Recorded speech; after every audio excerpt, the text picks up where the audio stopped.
आपण पाहत आहात स्वराज्य न्यूज. सत्य हेच जे तुमच्या समोर.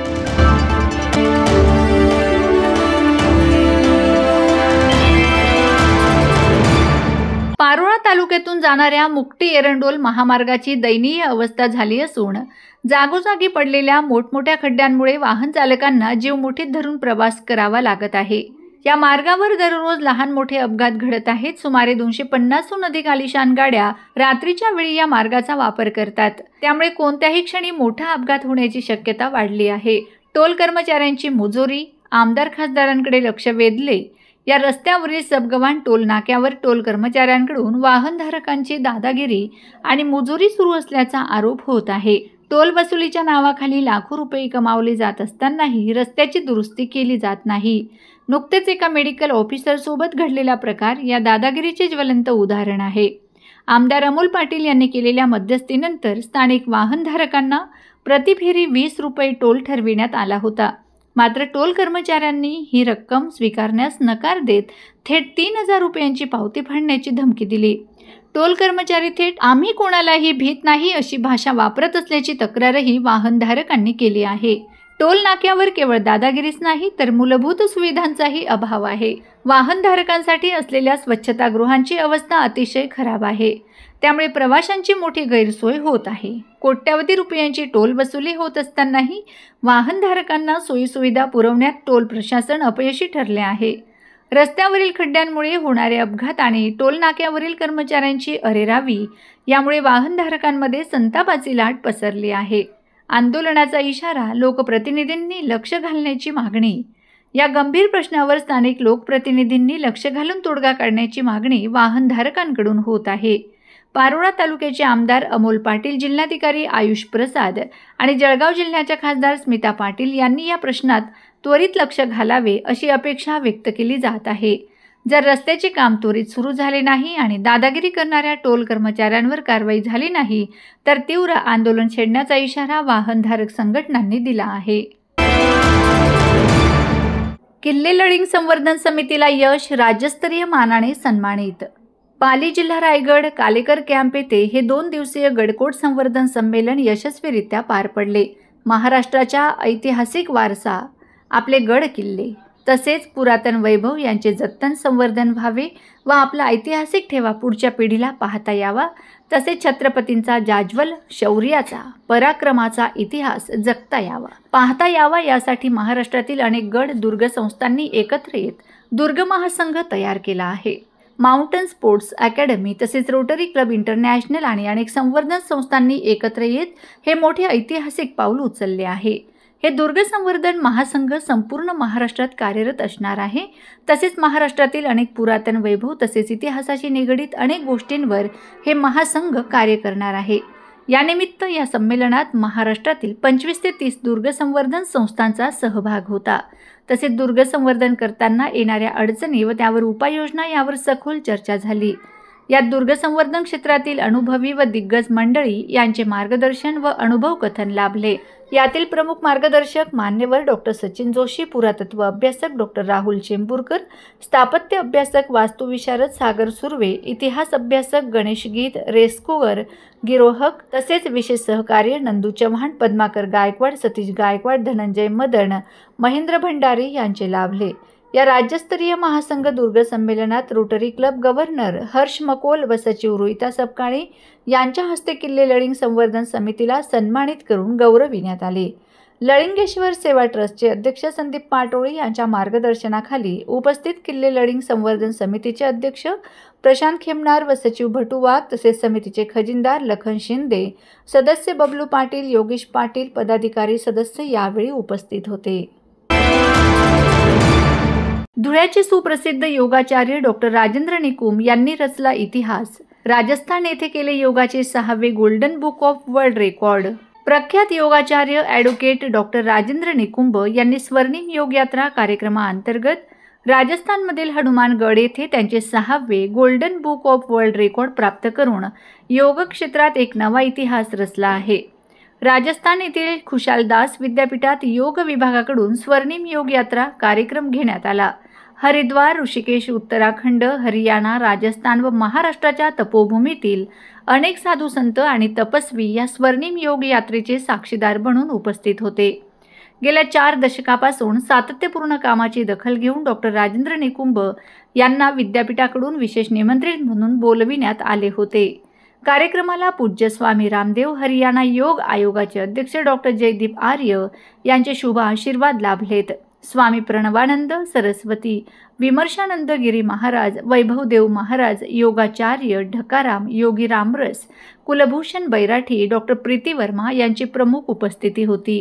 गोल्डन बुक ऑफ वर्ल्ड रेकॉर्डचे कोऑर्डिनेटर राजेश कुमार, जिल्हाधिकारी, पोलीस अधीक्षक, न्यायमूर्ती यांच्यासह स्थानिक प्रशासनिक अधिकारी तसेच धुळे येथील राग फाउंडेशनचे उपाध्यक्ष डॉक्टर गणेश जयस्वाल यांची देखील विशेष उपस्थिती होती. योगाचार्य डॉक्टर राजेंद्र निकुंभ यांच्या मार्गदर्शनात सुमारे 5000 पेक्षा जास्त विद्यार्थ्यांनी एकाच वेळी मानसिक सशक्तीकरणासाठी विशेष योगाभ्यास करून वर्ल्ड रेकॉर्ड प्रस्थापित केले आहे. संज्ञानात्मक स्वास्थ्यासाठी केला जाणारा हा पहिला मोठा प्रयोग होता. त्यामुळे त्याचे देखील वर्ल्ड रेकॉर्ड झाल्याचे गोल्डन बुक ऑफ वर्ल्ड रेकॉर्डच्या प्रतिनिधींनी घोषणा करताच विद्यार्थ्यांनी एकच जल्लोष करीत आनंद व्यक्त केला. तरुणाई नशेच्या गर्तेत अडकली आहे. विद्यार्थ्यांमधली वाढती व्यसनाधीनता व आत्मघातकी प्रवृत्ती ही अतिशय चिंतेची बाब असून त्यांच्या मानसिक स्वास्थ्यासाठी विशेष योग प्रशिक्षणाची गरज असल्याचे प्रतिपादन विशेष योग प्रोटोकॉलचे रचयिता व संचालक डॉक्टर राजेंद्र निकुंभ यांनी केले. हा यशस्वी प्रयोग यापुढे सातत्याने निवडक विद्यार्थ्यांवर करून त्याचे परीक्षण करण्यात येईल. त्याचा अहवाल आंतरराष्ट्रीय योग संमेलनात मंथनासाठी ठेवण्यात येईल असेही त्यांनी नमूद केले. पारंपरिक योग संस्कृतीचा व आधुनिक योगासन, खेळ आणि योग चिकित्सेचा मेळ राखण्याकरिता योग विभाग उत्कृष्ट कार्य करीत असल्याने त्याचाच एक भाग या स्वर्णिम योग यात्रेचे आयोजन करण्यात आले होते. संस्था अध्यक्ष बाबूलाल जुनेजा, चेअरमन दिनेश जुनेजा, सेवानिवृत्त पोलीस महानिरीक्षक गिरीश चावला, कुलगुरू राम अवतार मीना, कुलसचिव श्यामवीर सिंग यांच्या मार्गदर्शनात श्री खुशाल दास विद्यापीठाच्या योग विभागाने कार्यक्रमाचे संयोजन केले. उसके बाद में फिर पोस्ट टेस्ट उनके देंगे और पोस्ट टेस्ट के बाद जो रिजल्ट आएगा, जो नतीजे आएंगे, उन नतीजों को हम 50 देशों के जाने माने योग के प्रतिनिधि जो इस वक्त दुबई में मिलने वाले, एक सम्मेलन में मिलने वाले हैं, आयुष विभाग भारत सरकार द्वारा वहां पर योग का एक बड़ा सम्मेलन होगा, वहां पर एक शोध यानी रिसर्च पेपर के माध्यम से प्रस्तुत करेंगे. तो अपने आप में एक बहुत बड़ी उपलब्धि होगी. इस तरह से ऐसे प्रयोग आज तक पूरे भारतवर्ष में किसी भी यूनिवर्सिटी में नहीं हुए जो हम एसकेडी यूनिवर्सिटी से करने जा रहे हैं. तो उसी योगा प्रोटोकॉल को आज हम यहाँ पर सब मिलकर करेंगे और उसका एक अलग अधिक संख्या में एक साथ. मालपूर येथील प्रगतिशील शेतकरी दामोदर माळी यांच्या शेताच्या बांधावर नाशिक येथील सहसंचालक सुभाष काटकर यांची भेट. मालपूर येथील सेंद्रिय कापूस उत्पादक शेतकरी व आदर्श शेतकरी पुरस्कार घेणारे दामोदर माळी अहिरे यांच्या शिवारातील सेंद्रिय कापूस शेतात भेट देण्यासाठी नाशिक विभागीय कृषी सहसंचालक माननीय सुभाष काटकर, शिंदखेडा तालुका कृषी अधिकारी प्रशांत बागले पाटील, शेतकरी सुनील भलकार, गजानन माळी आदी उपस्थित होते. सेंद्रिय कापूस क्षेत्रात प्रत्यक्षदर्शनी पाहणी केली. त्यावेळी दामोदर माळी म्हणाले की गळफांदी आणि फळफांदी कशी ओळखावी याची परिपूर्ण माहिती दिली. दुसरा प्रश्न असा विचारला की गळफांदी किती दिवसांनी काढावी आणि तिसरा प्रश्न विचारला शेंडा किती दिवसात कर करावा.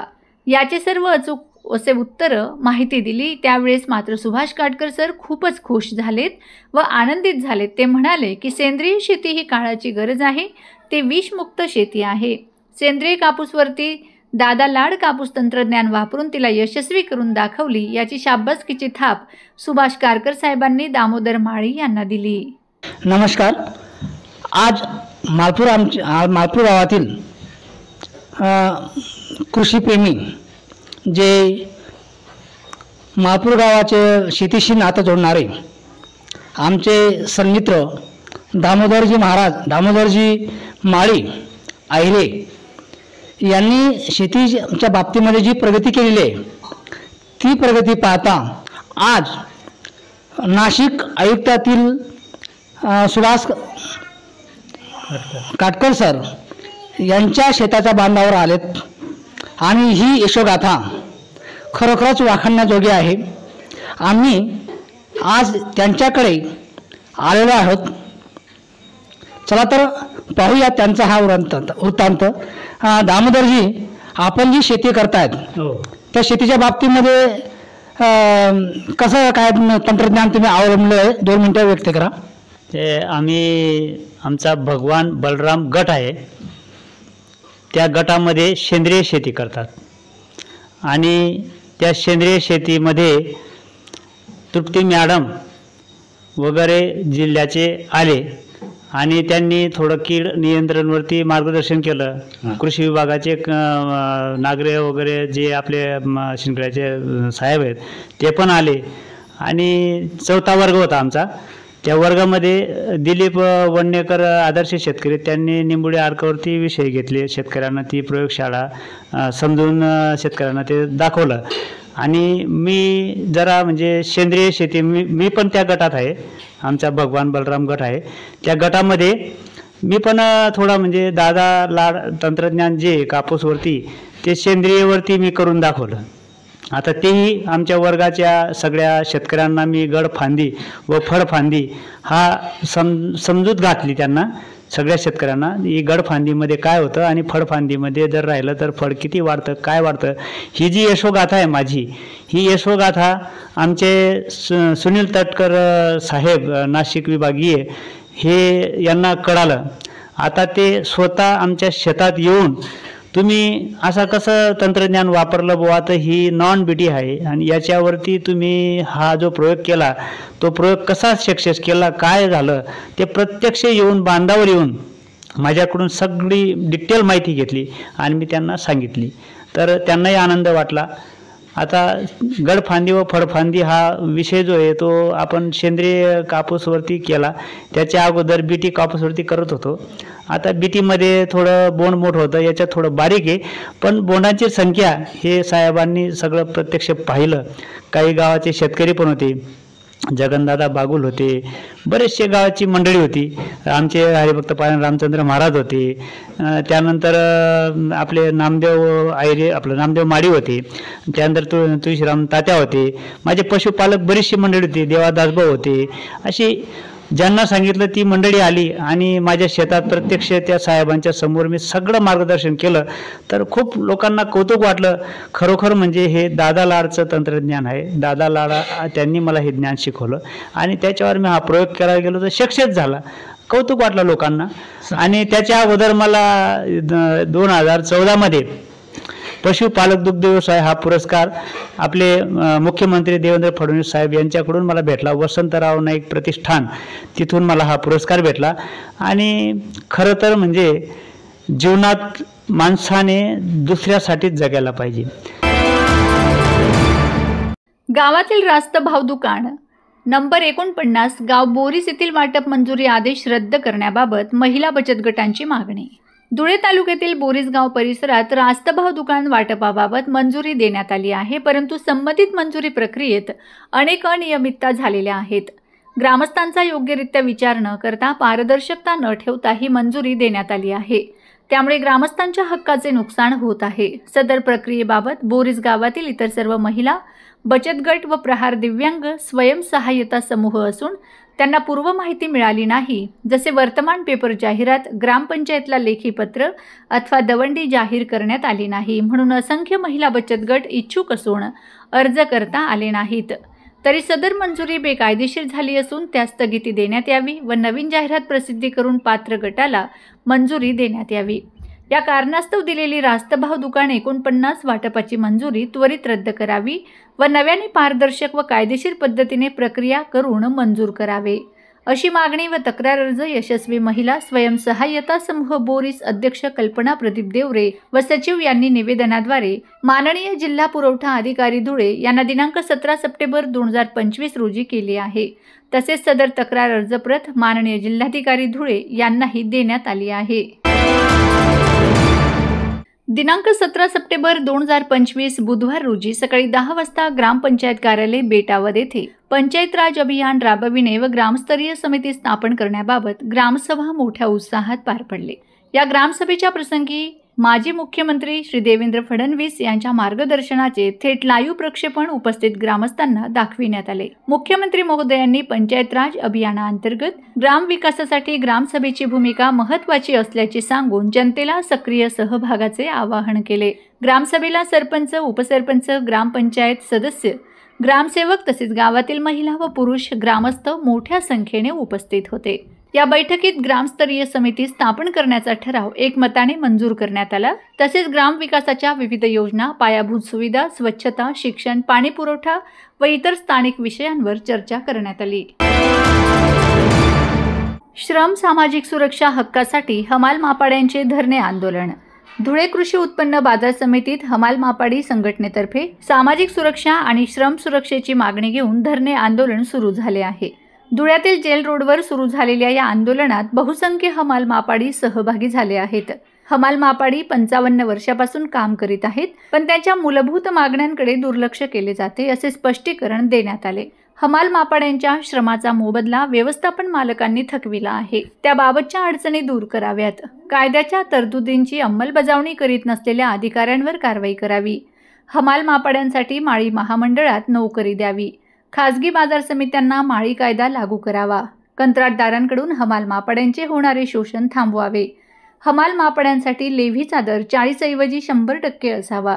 निरनिराळ्या अडचणी दूर करून हमाल मापाड्यांच्या परिवाराचा चरितार्थ योग्य पद्धतीने चालावा, यासाठी सरकारने अनुकूल निर्णय घ्यावेत।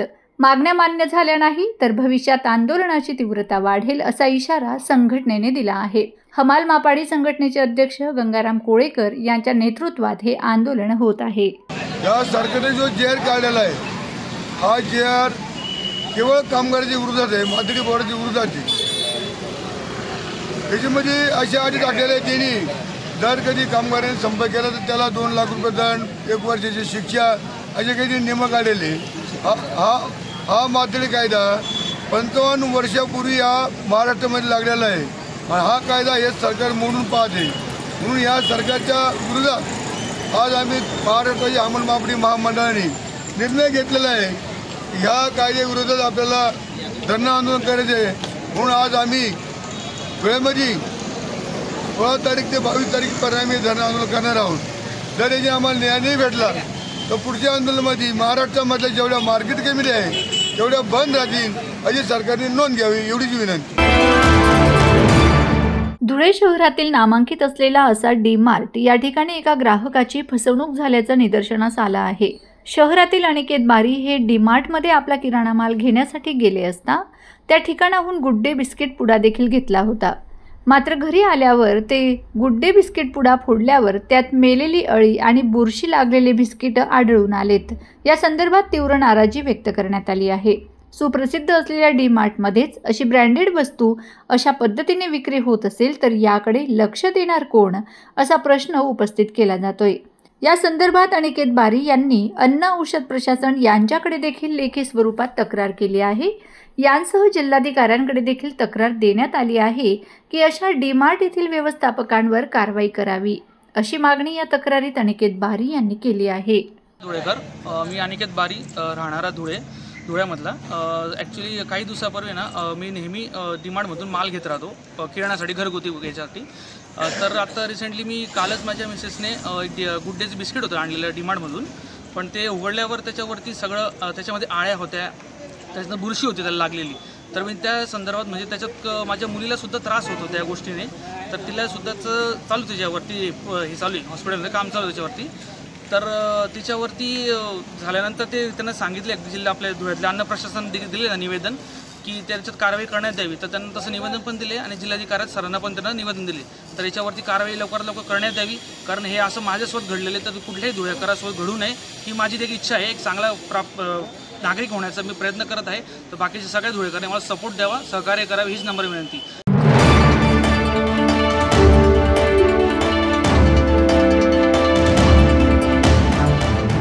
आपण पाहत आहात स्वराज्य न्यूज, सत्य हेच जे तुमच्या समोर।